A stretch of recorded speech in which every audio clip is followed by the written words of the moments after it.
novo sopro de esperança aí para que isso mude lá. É o que a gente vem trabalhando para que aconteça. Eu vou passar a palavra para o nosso professor Alan Fabiano para fazer a sua contribuição através dos estudos que vem fazendo sobre o tema. Sei da qualidade dos estudos do senhor. Como falei, uma obra a que o senhor me presenteou, inclusive, uma obra brilhante, viu? Meus parabéns. E, enfim, muito obrigado por ter vindo aqui.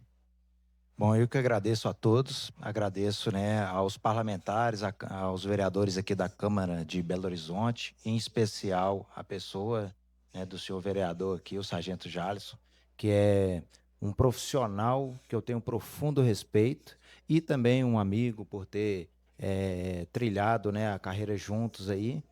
E agradeço as considerações, a confiança com o nosso trabalho de pesquisa, com o trabalho, né, que a gente do Alfa Bravo Brasil a gente tem desempenhado a respeito, né, de toda conjuntura dos fenômenos criminais, sejam eles organização criminosa e um modelo diferente que eu venho tratar aqui para vocês hoje, que é a respeito da articulação criminosa no contexto dos grupos criminosos em si, não só o que é denominado de facções. Mas quero também agradecer aos doutores que estão aqui, doutor Giovanni, doutor Álvaro, quero agradecer ao Tenente Coronel Geso, também a Polícia Militar também, na pessoa aí do Coronel Frederico, né, que é o meu comandante enquanto policial militar. Quero agradecer também especialmente o Subtenente Gonzaga, que nos ajudou no PL 5365 de 2020, que foi aprovado pela Câmara dos Deputados em Brasília, que trata do crime de domínio de cidades, e o senhor contribuiu anexando a esse PL um texto que prevê a punição dos atos preparatórios nos crimes de domínio de cidades, que nós do Grupo Alfa Bravo nós desenvolvemos essa minuta, né? E ela foi na pessoa do deputado Sanderson, né, do Rio Grande do Sul, e aí o senhor agregou esse texto, e isso para nós de profunda honra, porque sabemos que aquilo foi muito importante, porque o crime de domínio de cidades que tem uma relação com as facções criminosas, né? É um fenômeno muito novo, nascido ali em 2015, e precisava de uma atualização legislativa, e o senhor contribuiu sobremaneira com aquele texto que o senhor colocou. Então, quero agradecer aqui em nome do Grupo Alfa Bravo, né, fazendo essas honras ao senhor. Tá? Muito obrigado. Bom, agradecer também a todo o público, ao povo belo-horizontino também, né? E também à Guarda Municipal de Belo Horizonte, que também faz um excelente trabalho aí. Eu tenho visto, né, o trabalho do pessoal, a gente tem acompanhado isso e isso para mim é de muito orgulho. Bom, eu quero tratar aqui com vocês aquilo que, pegando um pouco do gancho que o doutor Giovanni falou a respeito, né, das organizações criminosas e da atuação, né, a forma brilhante com que o GAECO tem atuado aqui em Minas Gerais, as grandes operações históricas que tem feito. Eu parabenizo aqui ao GAECO como um todo, né, toda a equipe dos promotores e todo mundo que é envolvido, todas as corporações envolvidas também dentro desse trabalho. E eu tento trazer um gancho a respeito do que foi dito no contexto, né, da lavagem de dinheiro, no contexto do domínio territorial, que notadamente o promotor que falou a respeito da diferença do modus operandi de determinado grupo criminoso, né, o de São Paulo, do Rio de Janeiro, e a forma que esse modus operandi exige do Estado, né, estruturas e mecanismos de repressão distintos para poder combater e mitigar a operação e todo o nível tático desenvolvido por essas organizações criminosas, por esses grupos criminosos. O professor coronel Alessandro Visacro, no livro dele, Guerra Irregular, ele traz para nós o contexto de guerra assimétrica, falando que o tecido criminal e as forças de segurança pública, eles não são simétricos na sua forma de atuação.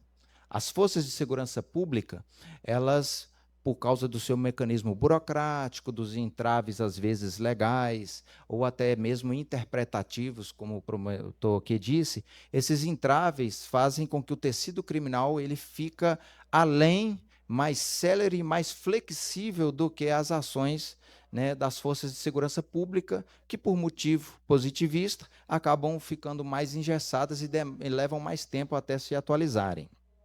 O professor Alessandro Visacro, ele fala que essa diferença, essa guerra assimétrica, ela se dá por causa do não espelhamento por parte do Estado em 3 dimensões relacionadas ao tecido criminal, que é o que ele chama de dimensão informacional, dimensão humana e dimensão física.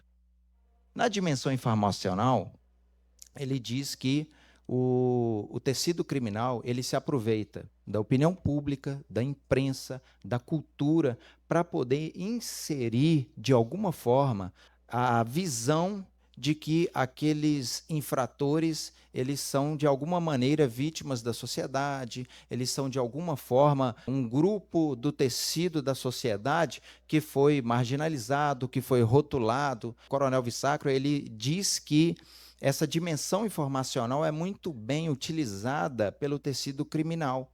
E ele fala que o uso dessa dimensão é feito através de ligações políticas de alguns grupos criminosos envolvidos com pessoas que fazem lobby junto à política, mas também junto à imprensa, junto às ONGs e a penetração, às vezes até, inclusive, dentro da academia, dentro também das forças estatais, das forças de segurança pública, igual em São Paulo existe alguns casos de indivíduos que foram financiados em cursos de direito para poderem prestar em concursos, foram financiados por essas organizações criminosas. Então, ou seja, o tecido criminal ele vai penetrando dentro do contexto informacional e vai criando mecanismos que vão mudar a interpretação das leis, conforme o promotor aqui falou.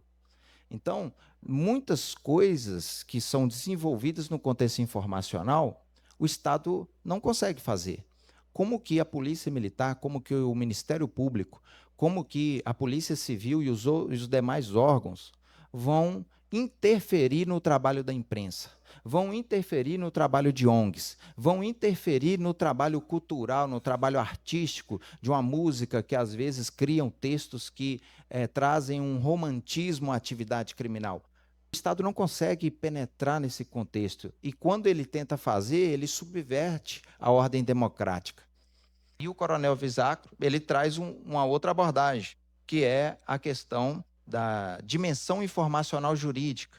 Através das interpretações equivocadas, criam-se mecanismos jurídicos que favorecem o tecido criminal. Vamos pegar, por exemplo, a audiência de custódia, que não faz a análise do mérito, só da prisão, e, em muitos casos, dados do CNJ, 49% das audiências ocorre a liberação, o relaxamento da prisão das pessoas que são levadas em flagrante ao Poder Judiciário. Ou seja, esse tipo de mecanismo jurídico é um mecanismo jurídico que nasce lá atrás de uma penetração do tecido criminal dentro do aparato estatal. E aí, quando vai se defrontar com a origem daquilo ali, o mecanismo é gerado como se fosse baseado em pactos internacionais, mas quando você vai ver a criação e a forma dele ser desenvolvido, está totalmente distante dos pactos e dos tratados. Então, ou seja, quando você pega esse dado que o CNJ coloca como 49% de indivíduos com relaxamento de prisão, esse indivíduo ele vai voltar para a rede criminosa que ele faz parte. Ele vai retornar ao tecido criminal com a sensação de que ele tem o aval do Estado para conduzir novamente de maneira recidiva a sua prática delitiva. O Coronel Visacro ele diz que, além dessa questão da dimensão informacional, existe também a dimensão física, que foi dito e foi mostrado também pelos vídeos, a respeito das barricadas, da estrutura física de determinado território, que impede com que as forças de segurança consigam executar o seu trabalho e as suas atividades de maneira plena por causa dessas estruturas que são colocadas dentro de determinados territórios, vamos falar aqui dos aglomerados, das comunidades, e essa estrutura física ela passa a se tornar um entrave para o Estado. E aí o Estado ele tem que agir, como foi dito aqui pelo doutor, né, agir destruindo todas essas estruturas de uma maneira conjunta, de uma maneira integrada, com inteligência, como de fato faz. E graças a Deus, em Minas Gerais, a Polícia Militar, junto com a Polícia Civil e os demais órgãos, têm feito um excelente trabalho nesse sentido. E essa questão da estrutura física, ela é apontada pelo Coronel Vissacro, que faz parte do Alfabravo Brasil, como outros elementos. Existe a questão da estrutura física de atuação do tecido criminal no nível estratégico, no nível tático e no nível de território. Do território, é as questões das barricadas. No nível estratégico, existe a questão da estrutura organizacional conforme a nossa lei de organização criminosa, que é uma hierarquia vertical, existe um chefão, existe as pessoas que estão abaixo dessa chefia, com cargos definidos, com divisões de tarefas, com toda a funcionalidade bem distinta, bem definida. E essa questão que ele aborda, que é no nível estrutural, quando vem se falar de facções criminosas atuando em outros estados, ela muda, sai do plano estrutural e vai para o plano tático. Porque no plano tático, as pesquisas que o Alfabravo desenvolveu, que a gente colocou no livro Alfabravo, ele muda de estruturação hierárquica bem tradicional e bem rígida para um modelo fluido, que nós chamamos de articulação criminosa.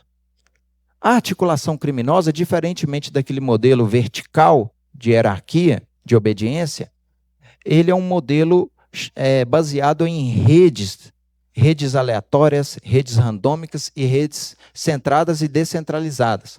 Aonde que, vou dar-lhes aqui o exemplo, em 2016, em Boa Vista, houve o conflito, né, do Comando Vermelho com o PCC naquele estado, dentro do presídio, morreram 28 presidiários lá, e esse conflito desencadeou algumas alianças do PCC e do Comando Vermelho com grupos criminosos regionais e locais daquele estado. E essas alianças, elas aconteceram de maneira temporária, aonde determinados grupos, né, o PCC junto com o Comando Classe A e o Comando Vermelho junto com a Família do Norte, esses grandes grupos criminais que são interestaduais e nacionais, como o PCC e o Comando Vermelho, se ajuntam com os grupos menores, e nessa junção, a obediência hierárquica, conforme o modelo tradicional de organização criminal, ele não possui o mesmo efeito.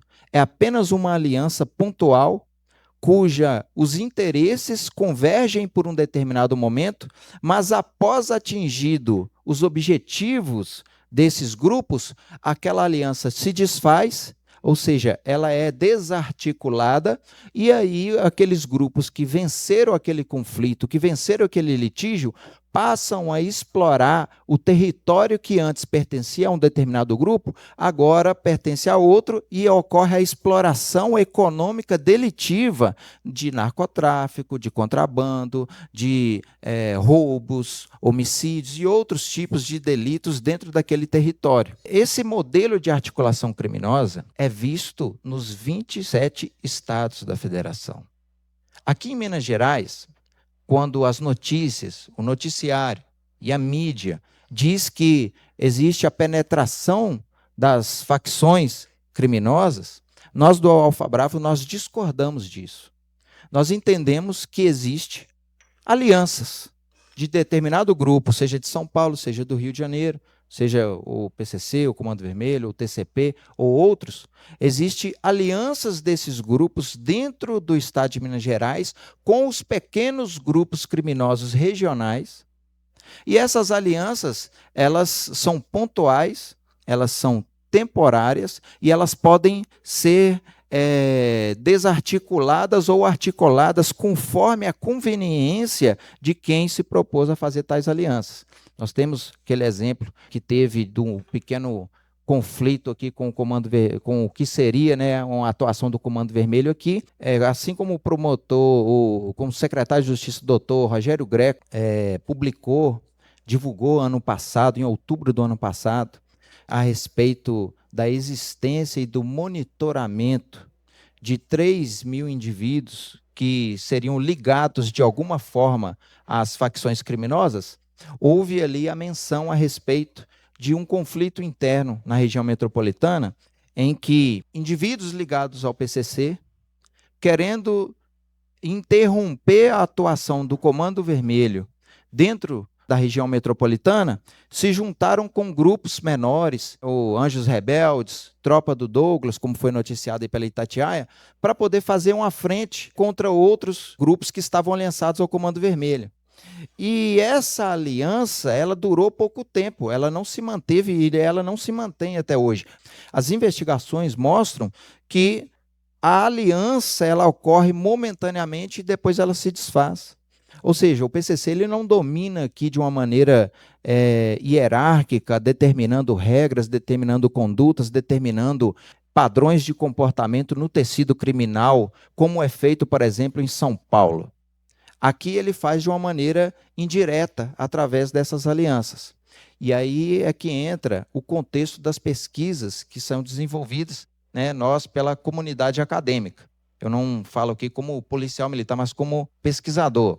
As redes criminais articuladas, elas são mais difíceis de serem detectadas, porque os vínculos são tênues, não existe aquela vinculação permanente e tradicional conforme na organização criminosa. Na articulação criminosa, a vinculação ela é temporária e pelo fato de ser temporária, o aparato investigativo, às vezes, tem maior dificuldade de estabelecer, dentro do contexto jurídico, que determinados indivíduos de um grupo X fazem parte de uma maneira estrutural do grupo Y.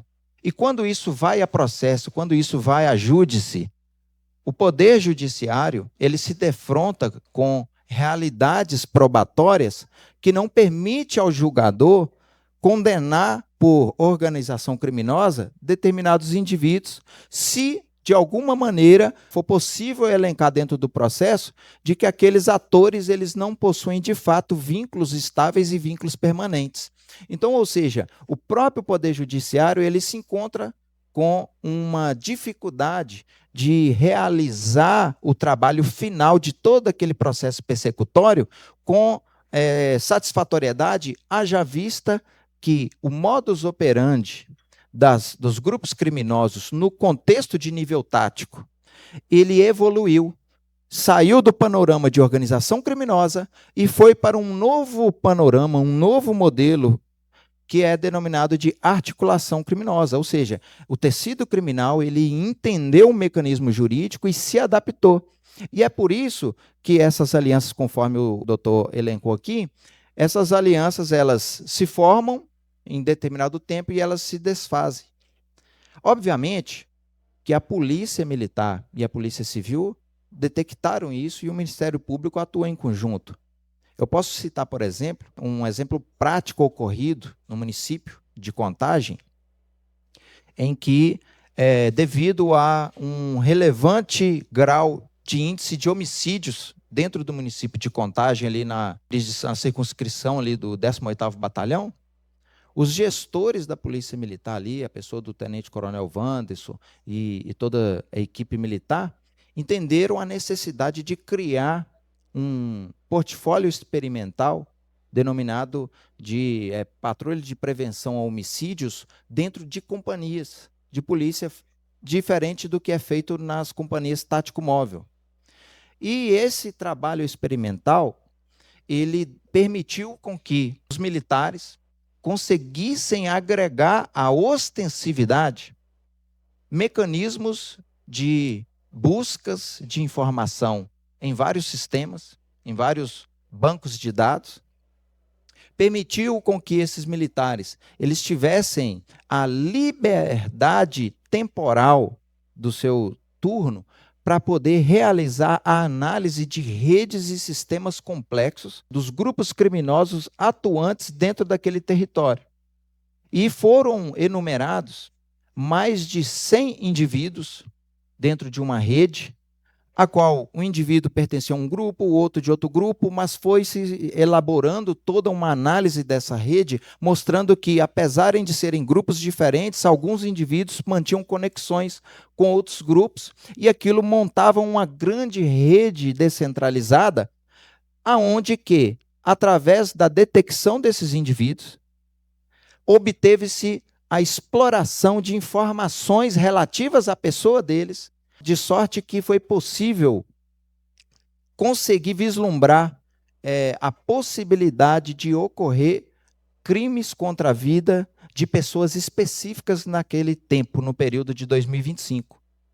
O final do trabalho experimental dessa atuação da Polícia Militar resultou em evitar a morte de 11 pessoas, que, se não tivesse tido esse trabalho, teria ocorrido essas 11 mortes. E ali não foi um trabalho investigativo, foi um trabalho de coleta de dados, colocando o policial militar como um construtor de informações de dados.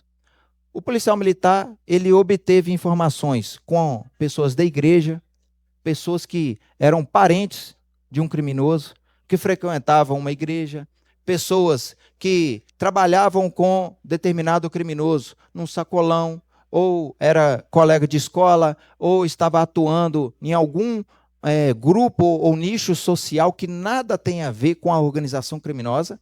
E, através desses contatos múltiplos feitos em redes, baseado na teoria de redes, que foi desenvolvida pelo Dr. Bruno Requião, que inclusive resultou naquela operação Darknet, essa aplicação de análise de redes fez com que os militares tivessem um arcabouço informacional, se antecipando ao contexto da dimensão informacional elencada pelo coronel Vissacro. Eles conseguiram, de forma ostensiva, com a polícia indo ao local, prender em flagrante criminosos que estavam nos atos preparatórios de seus crimes.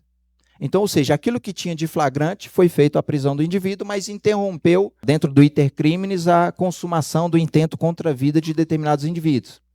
E ali foram relacionados delitos não só com os que é conhecidos de atuação das facções criminosas. Geralmente, quando se fala em facção, fala-se em tráfico de drogas, contrabando, lavagem de dinheiro, né, e roubos de veículos e outros tipos de delitos.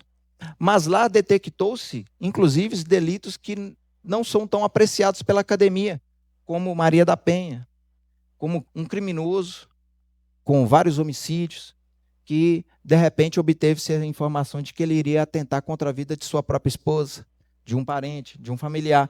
Então, ou seja, a atuação da polícia ostensiva com base em inteligência, análise de dados, análise de redes criminais, permite otimizar todo o aparato da persecução criminal, seja ele polícia ostensiva, polícia judiciária, seja ele uma atuação de Ministério Público, guardas municipais, porque a estrutura informacional e de inteligência é que dá a base de transparência sobre determinado fenômeno para que aquele agente, para que aquele grupo de atuação possa vislumbrar todo o fenômeno, detectar os pontos frágeis e atuar em cima dele, realizando a mitigação do fenômeno criminal.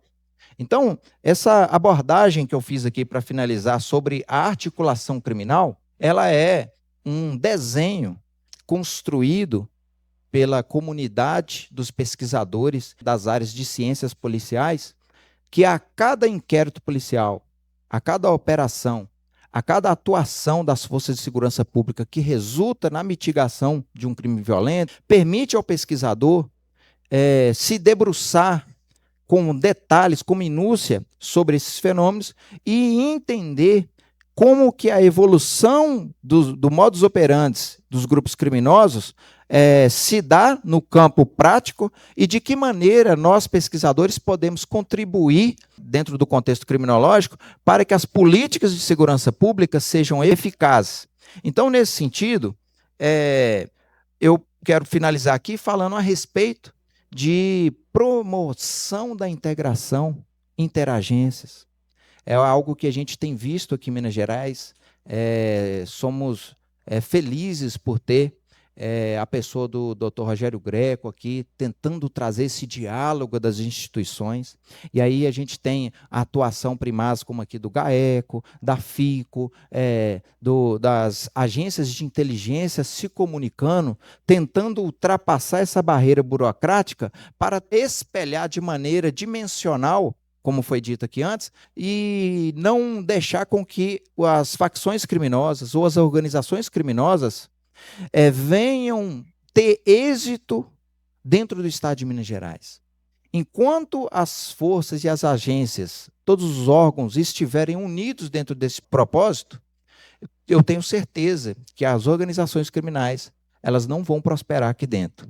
E nesse sentido, quando se fala em integração, estamos falando de comunhão dos bancos de dados. Então, seja os bancos federais, os bancos de dados estaduais e os bancos de dados municipais, abertos às forças, sejam elas nos 3 níveis de competência, municipal, federal e estadual, abertos para que as forças possam se debruçar, realizando essa análise de redes, como eu mencionei aqui, e então permitir com que o Estado de Minas, não só o povo de Belo Horizonte, mas o Estado como um todo, ele venha bradar em seu peito de que é o Estado mais seguro do país. Então, eu quero finalizar isso, agradecer, e nós do Grupo Alfa Bravo Brasil estamos disponíveis para diálogos, né, com todas as instituições a respeito de todos os estudos que são promovidos pelo grupo, para que a gente possa comunicar e tentar contribuir de alguma maneira. Então, quero parabenizar a todos e todas as instituições aqui. Muito obrigado. Muito obrigado, professor. O senhor trouxe um tema aqui que eu não tinha ainda ouvido falar. Certamente já está sendo falado, porque é objeto de pesquisa, mas essa articulação criminosa com vínculo provisório, que o senhor explicou muito bem aqui, é algo que mostra que o crime ele está se remodelando, né? Ele tem uma estrutura camaleônica ali, né? Está se adaptando, né, doutor?